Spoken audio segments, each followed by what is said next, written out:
علی بھائی آپ نے فرمایا کہ یہ جیسے میں ویل چیئر یوزر ہوں، اب یہ میری تکلیف اللہ کی طرف سے، لیکن ہم لوگ جو ویل چیئر یوزر ہیں یا ڈسیبل پرسن قرار دیے جاتے ہیں، ہم لوگ کسی اور طرح سوچ رہے ہوتے ہیں. مثال کے طور پہ میرے ساتھ 3 کیمرہ کریو جو ہے لاہور سے ڈیلی پاکستان کی پوڈ کاسٹ کے لیے آپ کے پاس حاضر ہوئے. میں ڈرائیو کر کے آیا ہوں، ماشاء اللہ. رائٹ. میں ڈسیبل نہیں تھا، لیکن آپ کی اکیڈمی کے دروازے پہ آ کے میں ڈسیبل ہو گیا. زندہ جنازہ بن کے 4 لوگ اٹھا کے مجھے اوپر لے کے آئے. وہاں سے یہاں تک میں ڈسیبل نہیں تھا، میں بلکہ آئی واز ایبل، لیکن انفراسٹرکچر کی وجہ سے میں ڈسیبل ہو گیا. اسی طرح دوسری مثال ٹوکیو یا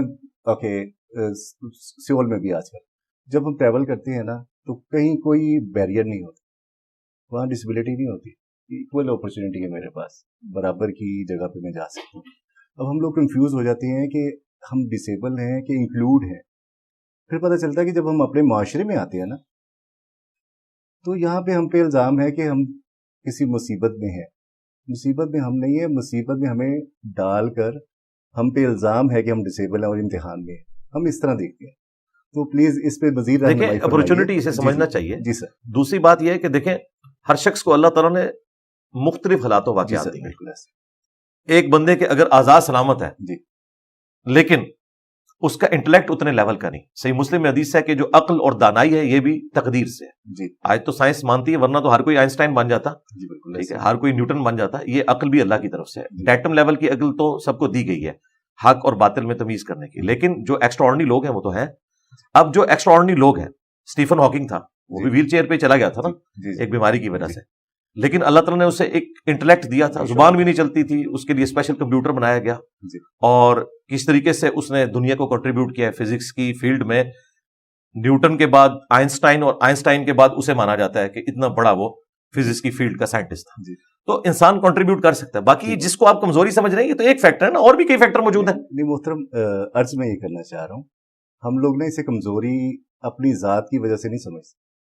ہمیں لگتا ہے کہ ہمارے حصے کی جو ویل چیئر، آپ بھی ویل چیئر یوزر ہیں، 2 پہیوں والی ویل چیئر چلاتے ہیں جسے موٹر بائک کہتے ہیں، یا سارے لوگ کہتے ہیں یا اللہ پراڈو دے دے یا کوئی ایکسپینسو قسم کی ویل چیئر دے دے. These are wheel chairs, wheel with chairs. اب ہر شخص ویل چیئر یوزر ہونا چاہتا ہے، ہم اس طرح دیکھتے ہیں اس کو نا. چلیں اچھی بات ہے، لیکن جو ریئلٹی ہے اسے تو ایکسیپٹ کرنا چاہیے. چلیں ویل چیئر تک تو آپ کر لیں گے، جس بندے کے پاس آنکھیں نہیں ہیں اس کے لیے آپ کون سی سائنس لڑائیں گے.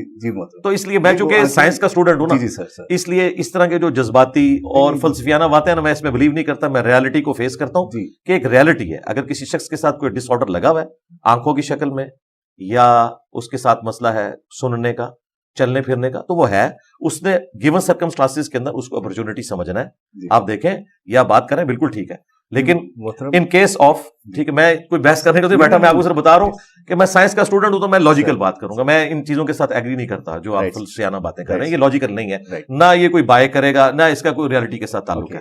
دیکھیں ان کیس آف ایمرجنسی جن ملکوں کی آپ مثالیں دے رہے ہیں، وہاں پہ بھی جو ڈسیبل لوگ ہیں وہ خود نہیں اس ایمرجنسی سے باہر نکلتے. انہیں ٹریننگ دی جاتی ہے کہ سب سے پہلے آپ نے ان کو یہاں سے نکالنا ہے، اور باقاعدہ لوگوں کی ٹریننگ ہوتی ہے کہ آپ نے انہیں یہاں سے نکالنا ہے. ورلڈ ٹریڈ سینٹر میں جب وہ مسئلہ ہوا تھا تو جو ڈسیبل لوگ تھے انہیں، جو صحت مند لوگ ہیں انہیں پہلے وہاں سے نکالا ایمرجنسی ایگزٹ میں، لیکن انہوں نے ان کو اکوموڈیٹ کیا. سب سے پہلے انہیں نکالا. اس میں ایک شخص کی اپنی فیملی ہے، اس کا قریبی رشتہ دار بھی چلا گیا کیونکہ وہ باقی لوگوں کی ہیلپ کر رہا تھا. اس نے کہا نہیں، یہ پہلے میں معذور لوگوں کی ہیلپ کروں گا، بعد میں ان کو دیکھوں گا. تو ایک ریالٹی ہے. باقی اس پہ جتنی بحث کی جائے وہ اپنی جگہ، لیکن میں تو اس کو ان شارٹ وہ بات کر رہا ہوں کہ جو ایک عام آدمی کے لیے فائدہ مند.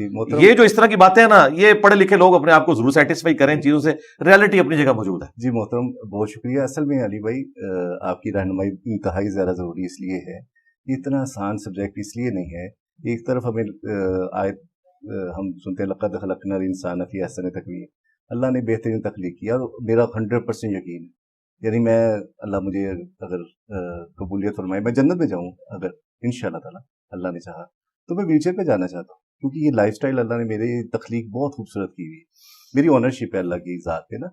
مسئلہ یہ آپ کا ذاتی مسئلہ ہے نا، قانون جو ہے نا وہ کسی کی ذاتی شرف پہ نہیں بنتا. نہیں محترم، بات یہ کہ قانون جو ہے مس انڈرسٹینڈنگ پہ بنا ہوا ہے نا. چلیں یہ آپ کی رائے ہے، دے سکتے ہیں. جی سر، میں تو ریالٹی پہ مبنی بات کروں گا. جی سر. اور وہ تو ریالٹی ہے کہ ظاہر ایک تکلیف دہ چیز تو ہے یقیناً، چلے آپ کو اس مثال سے نہیں سمجھ آ رہی نا, آپ مجھے لاجیکلی یہ بتائیں کہ جس بندے کی آنکھیں نہیں ہیں وہ کیا کرے گا, وہ اندھا بن کے جنت میں جانا چاہتا ہے؟